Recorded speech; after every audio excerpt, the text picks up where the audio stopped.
J'ai payé l'hypothèque de mes parents, la voiture de ma sœur, et même les petites factures qu'ils appelaient de pas grand-chose. Le jour où les ressources humaines m'ont escorté vers la sortie, j'ai envoyé un message dans la discussion de famille. Ma mère l'a lu. Mon père n'a rien dit. 82 jours plus tard, j'ai envoyé une feuille de calcul par courrier électronique à tout le monde. Et ma sœur a arrêté d'écrire. Bonjour à tous, je m'appelle Nathalie Mercé. J'ai 36 ans. Pendant 15 ans, j'ai envoyé à ma famille $3000 chaque mois. Et le jour où les ressources humaines m'ont escorté hors de mon bureau, ma mère a lu mon message, mon père n'a rien dit, et ma sœur a cessé de répondre comme si j'avais déjà rempli mon rôle. La première personne qui m'a vu pleurer ce jour-là n'était pas mon mari car je n'en avais pas, ni un ami, ni même ma mère. C'était l'agent de sécurité au 12e étage de Alperne Biologique quand il a bloqué l'ascenseur et a regardé très attentivement la moquette au lieu de mon visage. C'était à 11h17 un mardi matin. À 11h24, j'étais dans le parking avec une boîte en carton sur le siège passager, mon badge d'accès désactivé, mon ordinateur portable d'entreprise confisqué. Ensuite, mon téléphone personnel s'est allumé avec la bannière de la discussion de groupe familial que j'avais mise en sourdine des années plus tôt, car chaque notification me coûtait généralement de l'argent. Je n'ai pas répondu à ce moment-là. D'abord, je me suis assise dans ma voiture et j'ai ouvert mon application bancaire.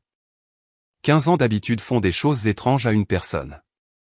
Même en ayant perdu mon emploi, même si les ressources humaines venaient d'utiliser des mots comme examen éthique, violation de politique et licenciement effectif immédiatement, une partie de moi voulait quand même s'assurer que le transfert automatique programmé pour vendredi passerait. $3000 chaque mois. L'aide hypothécaire pour mes parents à Toledo, le crédit automobile de ma sœur Vanessa, son assurance, les petites factures qui n'étaient jamais grand-chose jusqu'à ce que personne d'autre ne les paie. Quand j'avais 21 ans, mon père a perdu son emploi d'usineur et a dit que c'était temporaire. Ma mère a pris des heures à temps partiel dans un cabinet dentaire et a dit que c'était gérable. Vanessa avait 19 ans, dramatique, belle, en permanence au bord d'une crise évitable, et d'une manière ou d'une autre, chaque urgence dans cette maison développait une étiquette de prix avec mon nom dessus. J'étais la personne stable. C'est comme ça que ma mère m'appelait. Mon père préférait le mot fiable. Vanessa me disait béni, ce qui était sa façon de faire passer mon salaire pour une ressource communautaire. À 23 ans, j'ai commencé à couvrir l'hypothèque pendant quelques mois. À 26 ans, je payais l'écart des frais de scolarité de Vanessa parce qu'elle avait changé de spécialité pour la 3e fois, et mon père disait que ce serait dommage de laisser son avenir s'effondrer pour un seul semestre. À 29 ans, j'ai ajouté sa voiture car elle avait besoin d'un transport fiable pour un emploi dans la vente qu'elle a perdu 4 mois plus tard. À 32 ans, j'ai transformé le soutien familial en un transfert récurrent pour ne plus avoir à entendre ma mère dire « Peux-tu juste le faire cette dernière fois ?» Une dernière fois est devenue 180 mois consécutifs, $3000 par mois, $54 000 par an, $810 000 sur 15 ans. Si l'on ne compte que les transferts récurrents et pas les suppléments. J'ai compté les suppléments. Mais pas encore. Pas ce mardi-là. Ce mardi-là, j'étais encore trop choqué par la façon dont il m'avait licencié. J'étais directrice de la conformité des fournisseurs chez Alperne Biologique. 8 ans dans l'entreprise, un dossier vierge, de solides évaluations, le genre d'employé qu'ils mettent dans des panels pour les nouveaux directeurs parce que je connaissais la politique, la documentation et les pistes d'audit mieux que la plupart des gens du service juridique. À 10h32 ce matin-là, mon assistante m'a envoyé un courrier électronique pour me demander si je voulais toujours le dossier révisé du fournisseur d'emballage avant le déjeuner. À 10h41, les ressources humaines m'ont demandé de descendre pour une réunion de clarification rapide. À 10h46, je suis entré dans la salle de conférence et j'ai vu les ressources humaines, la sécurité de l'entreprise et notre avocate générale adjointe déjà assis à la table. Personne ne dit clarification rapide avec le service juridique dans la pièce, à moins que votre journée ne soit sur le point de se briser en deux. Ils m'ont accusé de relations financières extérieures non divulguées liées à une chaîne d'approbation de fournisseurs. Ils m'ont montré un rapport imprimé avec 3 paiements surlignés, une série de dépôts sur mon compte personnel provenant d'une entreprise appelée Mercé Solutions Créatives. La propriétaire de Mercé Solutions Créatives, selon le dossier d'enregistrement de l'État agrafé au dos du paquet, était Vanessa Mercé. Ma sœur. J'ai fixé le papier pendant une seconde entière avant de dire « Ce n'est pas un fournisseur que nous utilisons ». L'avocate générale a fait glisser une autre page sur la table. Elle avait été soumise en tant que sous-traitante dans le cadre d'un projet d'emballage de sensibilisation régionale. Elle a été approuvée au 3e et 4e trimestre sous approbation accélérée. J'ai regardé les signatures. Le tampon de mon département était sur une page. Pas ma signature. Les identifiants de mon département, oui. Mon approbation réelle, non. C'est à ce moment-là que je l'ai ressenti. Pas de la panique. De la reconnaissance. Vanessa m'avait demandé 6 mois plus tôt de revoir un dossier de proposition pour un client en image de marque.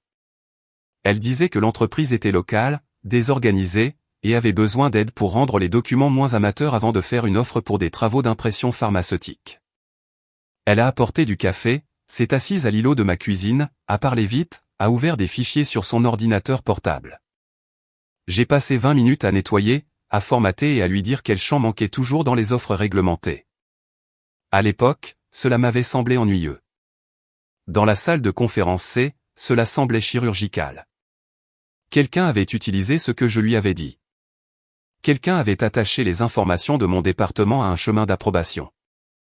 Quelqu'un s'était arrangé pour que de l'argent passe d'une chaîne de fournisseurs à un compte portant mon propre nom de famille.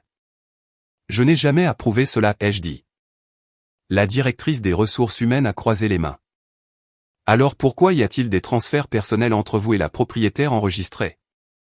Parce que je payais la vie de ma sœur comme une facture d'électricité depuis l'administration Bush. Au lieu de cela, j'ai dit, ce sont des transferts familiaux. Pouvez-vous le documenter? Oui. Aujourd'hui. Non. Pas parce que cela n'existait pas, mais parce que cela existait partout. Sur 15 ans, 3 banques, 2 refinancements, des notes d'application de paiement, des transferts électroniques, des chèques de banque, des paiements dentaires d'urgence, des sauvetages de loyer, et la phrase préférée de mon père, nous réglerons cela plus tard. Plus tard n'est jamais venu. À 11h12, ils avaient mon badge. À 11h14, ils avaient mon ordinateur portable. À 11h17, l'agent de sécurité bloquait l'ascenseur. Dans le parking, j'ai enfin ouvert la discussion de famille. Vanessa avait envoyé une photo de coussin beige provenant d'un magasin de décoration avec la légende « Lequel fait haut de gamme mais reste doux ?»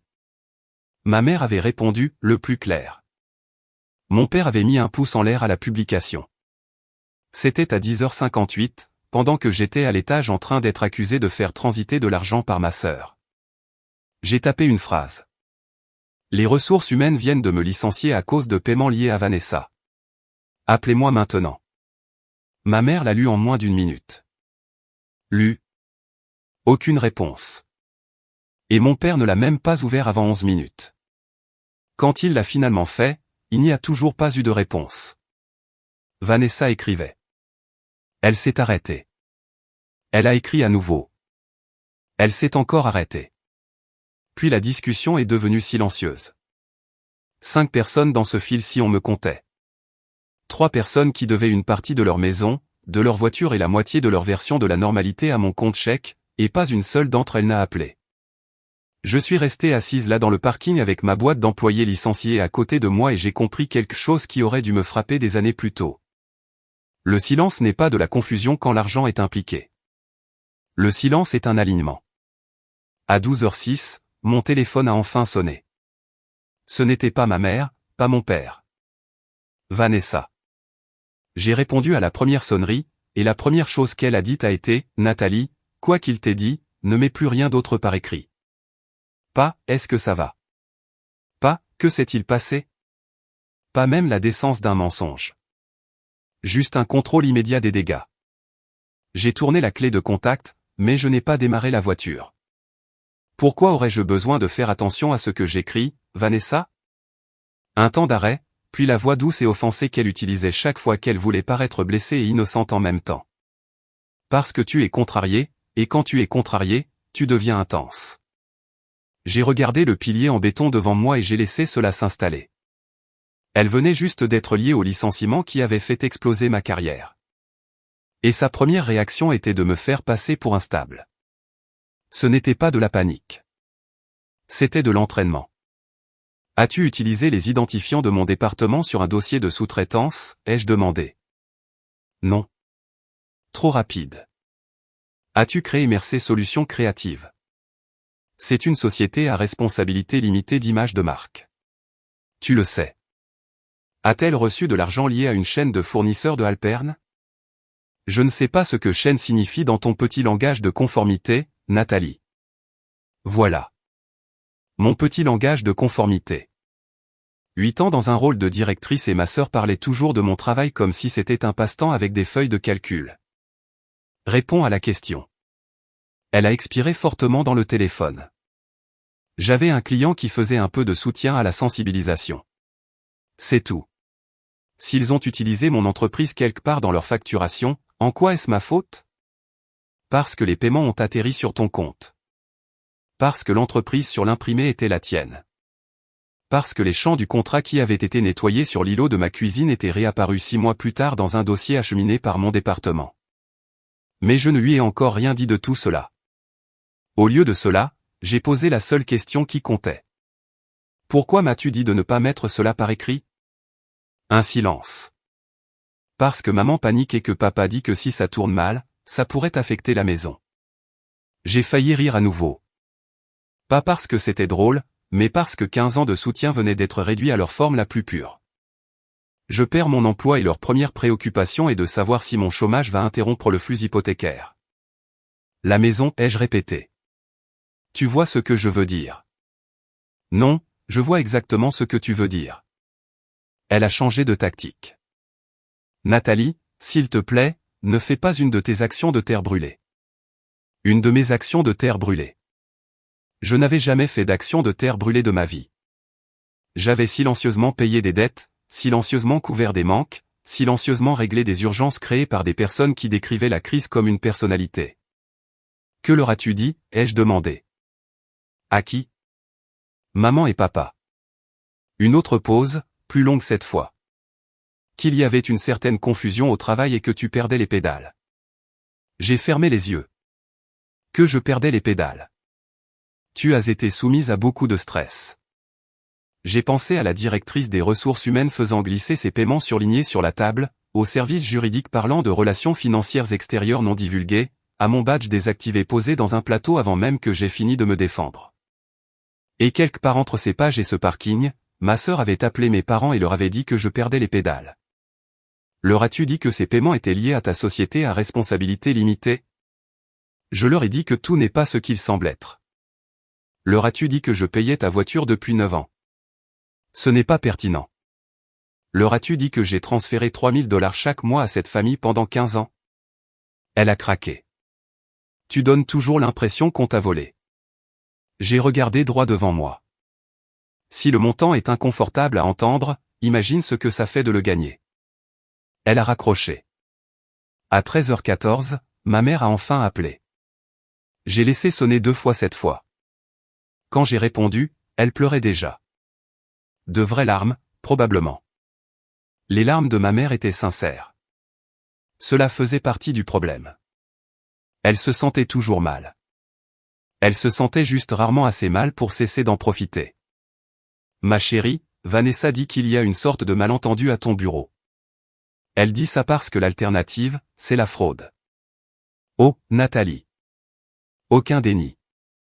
Juste ce douton d'avertissement que les mères utilisent quand la vérité devient socialement gênante. J'ai besoin que vous me disiez toutes les deux exactement ce qu'elle vous a dit. Ma mère a hésité. Elle a dit qu'un fournisseur avec lequel elle travaillait aurait pu inscrire son entreprise quelque part, et maintenant tu es contrarié et tu la blâmes parce que tu as perdu ton emploi. J'ai regardé le pare-brise et j'ai regardé quelqu'un à 2 rangées de la charger des courses dans son coffre comme si c'était un jour normal dans une vie normale. Maman, j'ai envoyé un message dans cette discussion depuis le parking juste après que la sécurité m'ait escorté dehors. Tu l'as lu en 1 minute et tu n'as rien dit. Je ne savais pas quoi dire. Tu aurais pu dire, est-ce que Vanessa a utilisé ton nom? Le silence. Ou, est-ce que ça va? Plus de silence. Et puis la phrase que j'avais entendue dans une certaine version depuis que j'avais 21 ans. Ton père essaie de garder tout le monde calme. Ton père essaie de garder tout le monde calme signifiait généralement que mon père avait décidé que mon rôle était d'absorber l'impact silencieusement jusqu'à ce que la pièce paraisse normale à nouveau. À 14h03, il m'a appelé lui-même. Aucune salutation. Pas d'avocat, a-t-il dit. Cela a attiré toute mon attention. Je n'ai rien dit à propos d'avocat. Tu n'en as pas besoin. Je sais comment tu deviens. C'était encore là. Pas de l'inquiétude, pas de la curiosité, du positionnement. Papa, pourquoi parles-tu comme si j'étais la menace ici? Parce que si tu commences à faire des accusations que tu ne peux pas retirer, l'entreprise de Vanessa pourrait être détruite. Je l'ai vraiment dit à voix haute alors, seul dans ma voiture. Mon entreprise vient d'être détruite. Il a ignoré cela. Les familles gèrent les choses en privé. Les familles ne font pas non plus transiter des paiements suspects par la fille qui finance le foyer pour ensuite garder le silence quand elle se fait licencier. Mais j'ai laissé cela en suspens entre nous sans le dire pendant une seconde de plus. Puis j'ai demandé très calmement, savais-tu que Vanessa a enregistré une société à responsabilité limitée sous le nom de Mercé Solutions Créatives? Oui. Savais-tu que Alperne a signalé des paiements provenant de cette société à responsabilité limitée dans un dossier lié à mon département? Non. Savais-tu qu'elle est venue à mon appartement et a demandé de l'aide pour formater les documents de proposition? La pause a été microscopique. Juste assez. Tu lui as dit de le faire. Elle a dit que tu maîtrisais mieux le langage d'entreprise. Voilà. Pas une coïncidence. Un pont. Mon père m'avait envoyé ma sœur parce que je savais comment fonctionnaient les documents réglementés. Ma sœur a utilisé ce que je lui ai donné. Puis quand tout a explosé, ils ont tous les deux essayé de me faire passer pour instable avant que je puisse définir l'histoire moi-même. À 16h cet après-midi-là, j'étais chez moi avec mon dossier de licenciement, 3 ans de dossiers fiscaux, 2 disques durs externes et tous les mots de passe bancaire que j'avais jamais utilisés. J'ai ouvert un classeur vierge. Pas parce que j'étais émotive, mais parce que j'avais travaillé dans la conformité pendant 8 ans. Et une fois que vous savez où va l'argent, les gens deviennent beaucoup moins mystérieux très rapidement. Onglet 1, transfert mensuel. Onglet 2, paiements hypothécaires. Onglet 3, crédit automobile de Vanessa, assurance, réparation. Onglet 4, facture de pas grand-chose. Onglet 5, supplément non remboursé. À 18h27, j'ai trouvé la première chose qui a vraiment fait sursauter mon pouls. Un transfert de moi à papa marqué pont pour retard de fournisseur. Le même mois, la société à responsabilité limitée de Vanessa a reçu pour la première fois de l'argent lié à la chaîne Alperne. 3 minutes plus tard, j'ai trouvé une autre note dans mes propres dossiers. Un message de papa à Vanessa disant d'envoyer l'argent maintenant. Elle devait payer l'imprimeur d'ici lundi. Je me suis reculé de l'ordinateur portable lentement. Ce n'était pas la preuve de l'ensemble du stratagème, mais c'en était le premier contour net. Une piste financière, une chronologie, et les empreintes digitales de mon père dans le langage. À 19h12, mon ancienne assistante m'a envoyé un message depuis un numéro que je ne reconnaissais pas. Je ne peux pas en dire beaucoup, mais la technologie de l'information extrait les journaux d'approbation. Quelqu'un a utilisé vos archives de modèles en dehors des heures de travail. Ne supprimez rien. J'ai lu ce message 2 fois. Puis je l'ai copié dans le classeur. Et pour la première fois depuis que les ressources humaines avaient pris mon badge, j'ai cessé d'être choqué. J'ai commencé à m'organiser. Le jour 82, j'ai envoyé la feuille de calcul. Pas à minuit, pas sous le coup de la colère, pas avec un objet dramatique ou un paragraphe de langage de fille blessée que tout le monde pourrait contourner.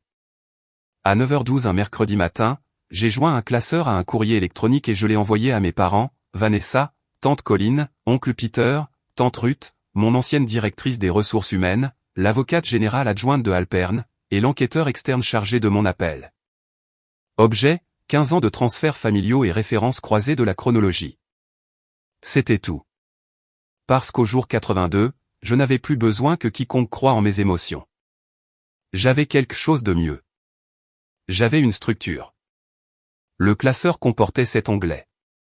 Transfert mensuel, 180 paiements récurrents consécutifs de $3000. Soutien hypothécaire, paiement de sauvetage de prêt, facture dentaire, écart d'assurance, acompte provisionnel d'impôt. Crédit automobile de Vanessa, entretien, immatriculation, réparation. Les petites choses, qui se sont avérées totaliser $84 000 à elles seules. Et enfin, les 2 derniers onglets. Chronologie de la société à responsabilité limitée de Vanessa et date liée à l'aide.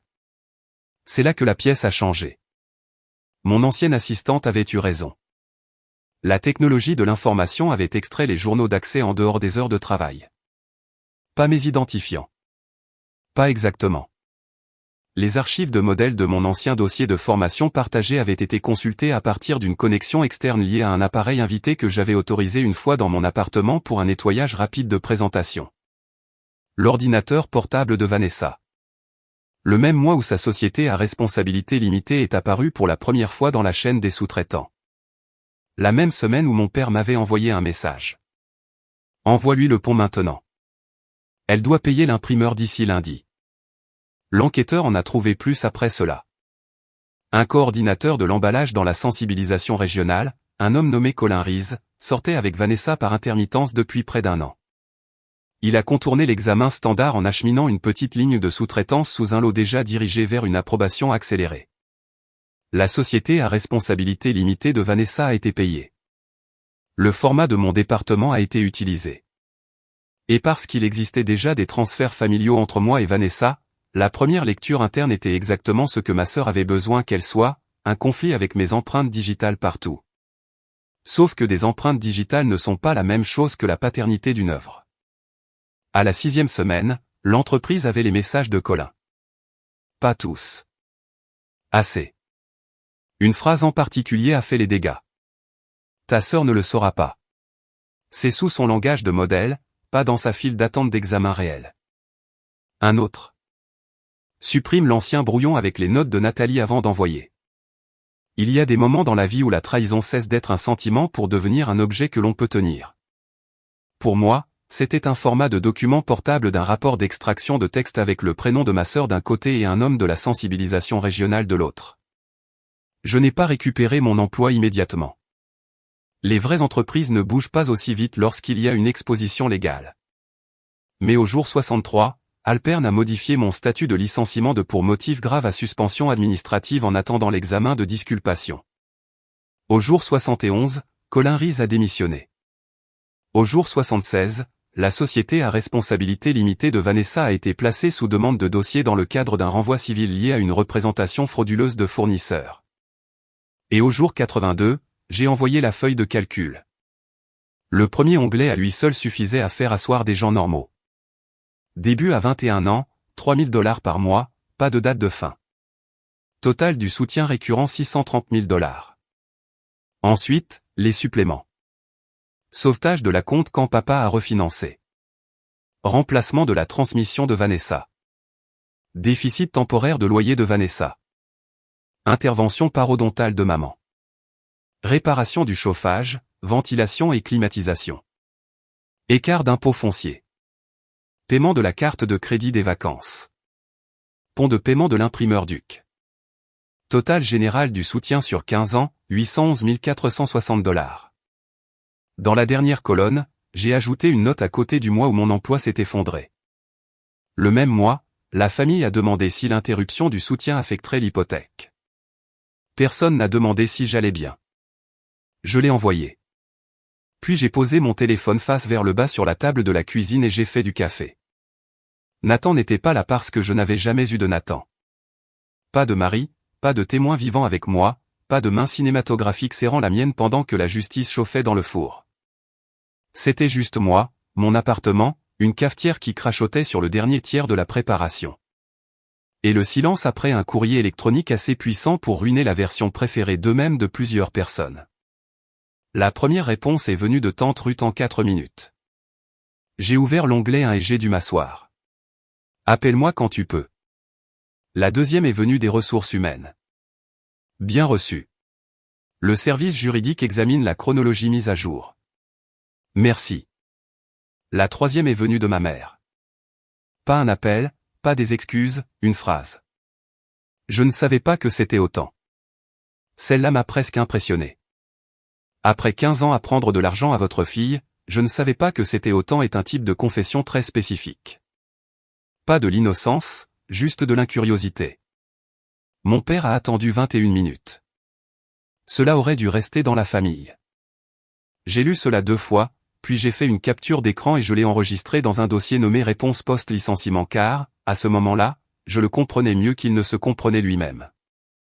Dans la famille signifiait dans le système où il pouvait définir l'échelle, le motif et la mémoire. Dans la famille, 3 000 $ par mois était de l'aide, pas une subvention. Dans la famille, Vanessa luttait, elle ne complotait pas. Dans la famille, j'étais fiable, ce qui signifiait utilisable. En dehors de la famille, cela ressemblait à ce que c'était, une dépendance financée par une fille jusqu'à ce que cette fille devienne gênante. Puis Vanessa a commencé à écrire dans la discussion de groupe. C'est arrêté. A écrit à nouveau, c'est encore arrêté. J'ai regardé la petite bulle apparaître, disparaître, apparaître pendant presque une minute entière. Puis rien. Pas de défense, pas d'indignation, pas de paragraphe sur le contexte, pas d'accusation comme quoi j'étais instable, obsessionnel, cruel, dramatique, ingrate, corporatiste, intense, ou quoi que ce soit d'autre qu'elle utilisait quand les faits la coinçaient. Elle a arrêté d'écrire parce que la feuille de calcul a fait ce que je n'avais jamais eu le droit de faire dans cette maison. Elle a retiré la parole au charisme. À 14 h cet après-midi-là, tante Colline a appelé pour dire qu'elle n'avait aucune idée que je payais l'hypothèque. À 16 h, Peter m'a envoyé un courrier électronique pour demander si papa avait vraiment utilisé mes transferts pour garder la maison à jour depuis le deuxième refinancement. Je lui ai transféré l'onglet nommé soutien hypothécaire et j'ai laissé les cellules CAH répondre pour moi. À 18 h 30, ma mère s'est présentée à mon appartement. Aucun avertissement, juste un coup à la porte. J'ai ouvert la porte et j'ai vu une femme qui avait l'air plus âgée que 82 jours plus tôt.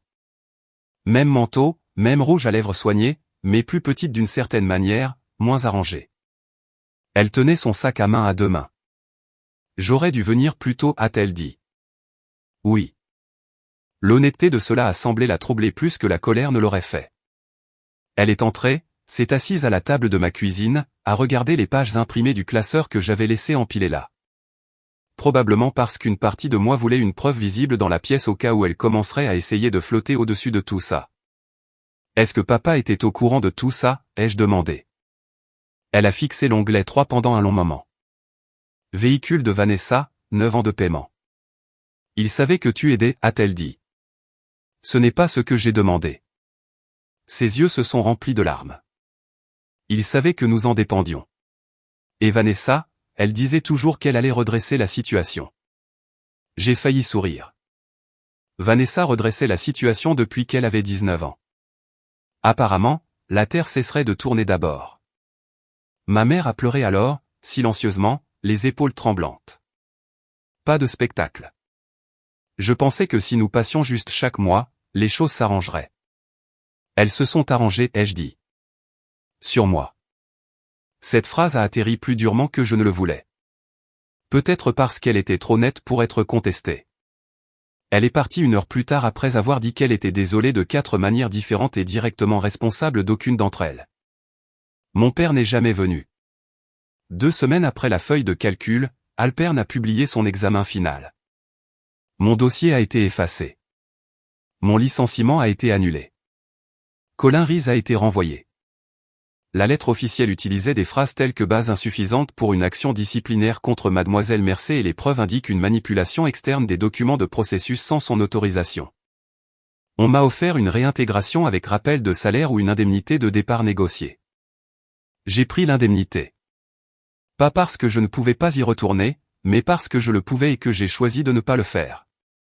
Il y a un épuisement particulier qui vient du fait de prouver que vous étiez innocente à des personnes qui vous aimaient le plus quand vous étiez utile. Une fois que j'ai eu l'argent, la lettre et mon nom en retour, je n'avais plus besoin du bâtiment. Vanessa a appelé 3 jours après l'arrivée de la lettre de disculpation. J'ai laissé aller sur la messagerie vocale. Elle a laissé un seul message. Tu n'étais pas obligé d'envoyer ça à tout le monde. C'était tout. Pas, je suis désolé d'avoir fait exploser ta carrière. Pas, je suis désolé d'avoir utilisé ce que tu m'as appris. Pas, je suis désolé d'avoir regardé maman et papa prendre ton argent pendant 15 ans et de les avoir quand même laissé croire que tu perdais les pédales. Juste, tu n'étais pas obligé d'envoyer ça à tout le monde. J'ai aussi sauvegardé le message vocal. Mon père a envoyé un dernier message texte 1 mois plus tard. L'hypothèque est du vendredi. Fais-moi savoir si tu reprends le transfert. J'ai fixé ce message pendant un long moment. Puis j'ai bloqué son numéro. Ma mère et moi nous parlons encore prudemment. Pas souvent. Assez pour des mises à jour météorologiques et médicales et un déjeuner toutes les quelques semaines où elle semble apprendre très lentement à quoi ressemble une conversation lorsqu'elle n'est pas financée à l'avance. Mon père et Vanessa ont leur propre arrangement maintenant. Il a vendu la deuxième voiture, a encaissé une partie d'un vieux compte de retraite et a mis la maison sur un budget pour la première fois depuis des décennies. La voiture de Vanessa a été saisie pendant 13 jours avant qu'il ne la récupère pour elle. Cela semblait poétique d'une manière mesquine, et je suis assez humaine pour admettre que j'ai apprécié le timing. La famille élargie a changé aussi. Pas de façon dramatique. Personne n'a tenu de procès, mais l'ambiance a changé. Tante Colline a arrêté d'appeler Vanessa la créative et a commencé à l'appeler compliquée. Oncle Peter m'a demandé lors d'un déjeuner pourquoi personne ne m'avait protégé plus tôt. Je lui ai répondu que la protection coûtait cher et que je payais pour tout le reste. Maintenant, je suis consultante indépendante. Risques liés aux fournisseurs, échec de documentation, fuite de contrôle interne. Les entreprises m'embauchent quand quelque chose s'est mal passé discrètement et qu'elles ont besoin de quelqu'un qui sait comment l'argent se cache dans un langage familier. Il s'avère que je suis très doué pour ça. Il y a une impression encadrée au-dessus de mon bureau maintenant.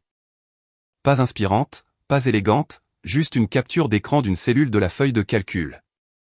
Soutien total transféré, 811 460 $. Je la garde là parce que les chiffres disent la vérité longtemps après que les familles soient fatiguées. Bonjour à tous, merci d'être restés avec moi. Si vous aviez été à ma place, auriez-vous envoyé cette feuille de calcul à toute la famille ou l'auriez-vous gardée entre vous, vos parents et les ressources humaines? Et après 15 ans à payer pour tout le monde, auriez-vous un jour repris le transfert une fois la vérité révélée? Dites-le moi dans les commentaires. Et si cette histoire vous a marqué, s'il vous plaît, aimez la vidéo et abonnez-vous à la chaîne. J'adorerais vous voir dans la prochaine.